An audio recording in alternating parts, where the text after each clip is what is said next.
What's up guys, Everything Apple Pro here, and you guys already know I didn't want to make this video, honestly. I really thought about it, and at the end of the day, what the heck, let's do it anyways. The iPhone X drop test, this ridiculously priced device, it costs a fortune. You know, you don't want to break it, but in this video I want to see how durable is it. This thing is made of stainless steel, which is a material Apple doesn't use very often in their products, especially on the outside. It makes it look beautiful, but how's the durability of it? On the front and back, we've got the most durable glass, Apple says, on any smartphone ever, so we'll have to see that as well. And we've already tested it with the iPhone 8, but I wanted to go ahead and throw that in here as a reference point. So the iPhone X versus a normal smartphone, is it more or less durable? So believe it or not, this thing costs about $579 to replace out of warranty, and a screen repair is a little under $300. So you don't want to break the display on this thing, definitely protect it, but if you want to use it naked, how will the durability do?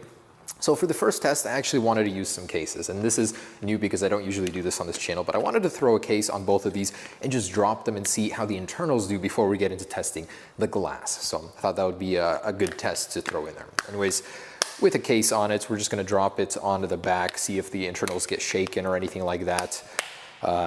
Yeah, man, I just opened this thing. I do not want to break it. Believe me, guys, I sympathize with all of you guys seeing this. It hurts, but I need to see the durability. And by the way, with an in-warranty cost with AppleCare Plus, it's only $29. So it's not so bad at all, even if you break it. Best insurance or best case you can get is AppleCare Plus. But all right, so oh my gosh, I just got this thing. Here we go. So I'll actually do the 8 first. This is glass front and back as well, so pretty standard here. We'll do a side from about head height.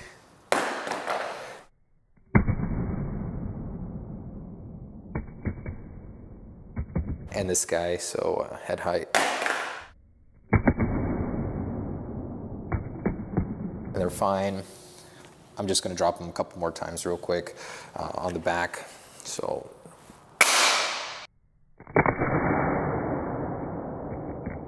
Oof, that's loud. And both are still all right.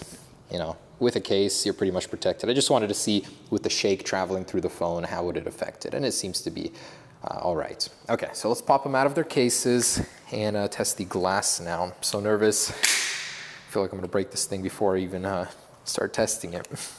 But I am kind of curious, how will the stainless steel absorb the impact compared to aluminum, which is, you know, a lot softer, and it seems to just bend when you drop it. All right, so let's start with the waist height impact. This is about 3 feet or so. And on the rear, in 3, 2, 1. That's the iPhone 8. Oh, it's fine. Got a scratch on it from earlier, but otherwise it's okay. And the much heavier iPhone X, this is one of the heaviest iPhones Apple has produced, I believe, since the 4 and 4S series. Thicker too, so it might actually be worse for dropping. 3, 2, 1.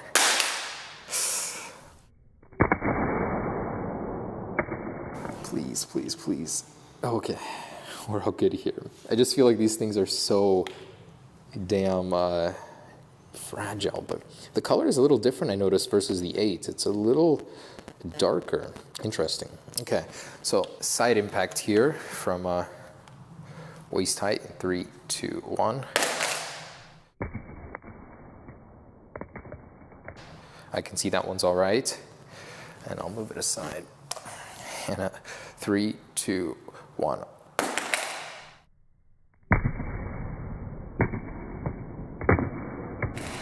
Oof. Man, it hurts me to do this. How does the bottom look? So honestly, I'm not seeing any scratches. A little tiny scuff here. This space gray color is really holding up pretty well. This one has got a dent already, some scuffage here. I would say the iPhone kind of absorbs that a little bit better. And the front facing in 3, 2, 1.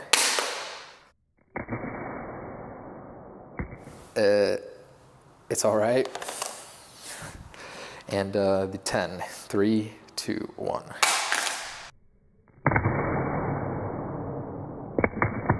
Wow, that bounces. It is fine though, still responding. So normal day-to-day drops, which I hope you guys never have to experience, but they always seem to come out of their most random times, are fine on both of these. They did survive. So let's go a little bit higher to head height here and try them out. And this is where most of these phones start to fail. All right, so about head height here for the iPhone 8 in 3, 2, 1. I think that's broken.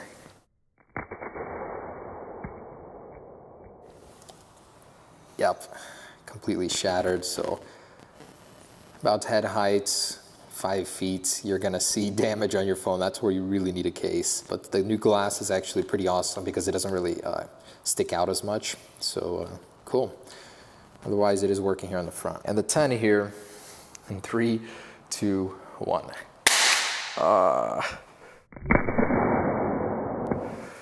Please. Oh, wow. All right. I don't know what that could be. Honestly, the camera is a little bit wider. It's different, not as flat here. Could have something to do with it. This thing looks fantastic for being dropped from head height. This stainless steel border is seriously tough. Wow. Okay. Displays are still working. So let's continue with both of these. Let's do the side impact here in 3, 2, 1. Oh, man.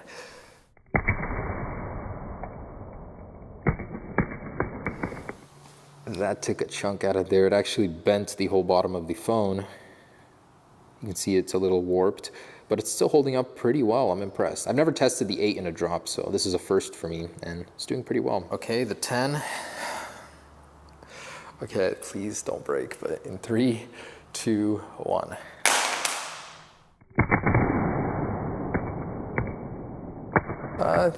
Kind of half on the side, half on the front, but still, look at that. It is held up marvelously, and the scuffs just seem to wipe away. It's like amazing how durable this stainless steel is. Still working perfectly. That leaves face down from head height. This is the 8 first, in 3, 2, 1. I don't know. Oh, wow. Welcome surprise there. Still working too. Back is demolished, so did well. Please, 3, 2, 1. Wow, that jumps.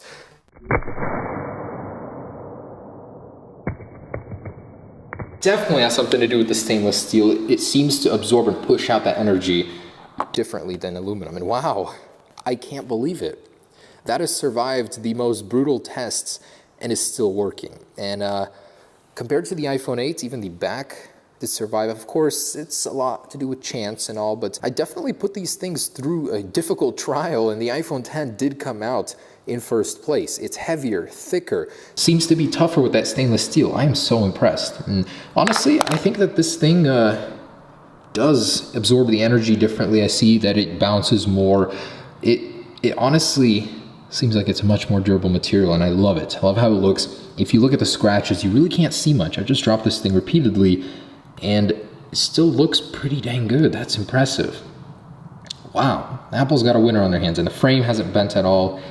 That's amazing. So iPhone 10 seems to be one of the most durable phones I have ever tested in a drop. That's pretty incredible. Honestly, I don't want to break this phone, so I don't know about dropping it from higher. All right, guys, so there is the drop test. I'm honestly very surprised with the outcome. I thought that this thing would break much sooner, but I honestly don't want to break it. There's no reason to. I've had a lot of fans tell me, why would you drop it at over head height, you know, average about 5, 6 feet? There's really no need to, because most people won't be dropping it from that height. So I think I'll end the test here, but it did leave me with a very solid conclusion. The stainless steel is more durable. The display's really held up. It might honestly be because there isn't a home button down here, another point of area I see the breakage at. It's a very flat slab of glass, seems to be pretty even. That could be why. The back held up pretty well. I'm very impressed. I'm mostly impressed with just how scratch resistant the stainless steel border seems to be. I literally can't find almost a single little nick or scratch. Over here maybe a tiny bit. this thing is gonna hold up very well just from regular day-to-day scratches. All right guys, so I actually have a problem. Face ID stopped working after the drops. I cannot get it to unlock my face. It won't even try. So I'm actually gonna jump into the passcode settings, see if I can find it there. But Face ID will not work. The camera, yeah, look at that. The camera doesn't work anymore. So so I don't know what's going on, but it did just freeze on me. Face ID is not available, yeah. So if you do drop your iPhone 10 repeatedly like that, the Face ID could stop working. One side effect at least, the phone physically did survive, but inside something came loose or got damaged. Very interesting, I haven't seen something like this before. So Face ID no longer works on this iPhone 10. The camera works, but as soon as I get in there to start actually like scanning my face, I think that stopped working there. All right, interesting. So it didn't completely win, but on the physical side, yeah, it did win the drop test there. All right, guys. So not as durable as I thought, but thanks for watching, guys. Hope you enjoyed it. Stay tuned for more. Peace.